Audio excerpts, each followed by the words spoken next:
चलाते समय हेलमेट पहनना अनिवार्य है।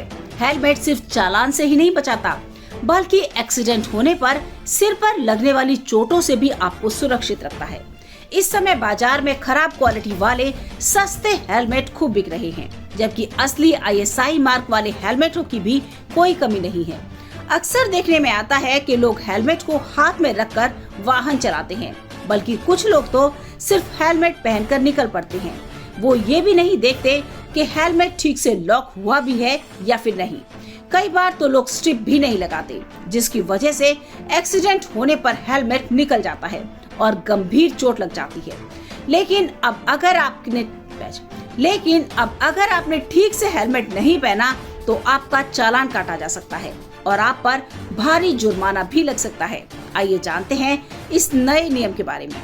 अब तक हेलमेट नहीं पहनने पर चालान काटा जाता था, लेकिन अब नए नियम के अनुसार अगर कोई व्यक्ति सही तरीके से हेलमेट नहीं पहनता तो भी 2000 रुपए तक का चालान कट सकता है। नए नियम के अनुसार न सिर्फ हेलमेट पहनना जरूरी है, बल्कि ठीक प्रकार से हेलमेट पहनना भी जरूरी होगा। साथ ही इसे सही तरीके से बांधना भी बेहद जरूरी है। अक्सर लोग हेलमेट पहनने के बाद उसके स्ट्रैप को लगाना भूल जाते हैं, जो कि सेफ्टी के लिहाज से बहुत ही खतरनाक होता है। इसी बात को ध्यान में रखते हुए ट्रैफिक पुलिस सख्त हो गई है और ऐसे मामलों में तत्काल जुर्माना लगा रही है। सबसे पहले तो नकली और खराब क्वालिटी वाले सस्ते हेलमेट खरीदना और इस्तेमाल करना आज ही बंद करें।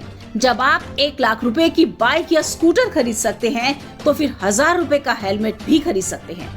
हेलमेट ISI मार्क और ब्रांडेड ही होना चाहिए। अपने सिर के हिसाब से साइज चुनें। हेलमेट ना ही टाइट हो और ना ही ढीला हो। और सबसे बड़ी बात, हेलमेट पहनने के बाद उसके स्ट्रैप को ठीक से बांधना ना भूलें। इस बात पर भी ध्यान दें कि अगर हेलमेट की स्ट्रैप टूटी हुई है या फिर लॉक नहीं है तो उसे तुरंत ठीक करवा लें, वरना इस स्थिति में आप पर जुर्माना लग सकता है। आपकी जानकारी के लिए बता दें कि भारत सरकार ने 1998 मोटर वाहन अधिनियम में बदलाव किया है, जिसमें 2 व्हीलर चलाने वालों के हेलमेट नहीं पहनने या फिर ठीक से हेलमेट नहीं पहनने पर 2000 रुपए तक का तत्काल जुर्माना लगाया जाएगा। इतना ही नहीं, अगर आपने हेलमेट पहना हो और वह खुला हुआ हो, यानी स्टेप नहीं लगी है, तो भी 1000 रुपए का जुर्माना लगाया जाएगा। तमाम बड़ी खबरों के लिए बने रहिए किन्नी टाइम्स के साथ। वीडियो को लाइक करें, चैनल को सब्सक्राइब करना ना भूलें।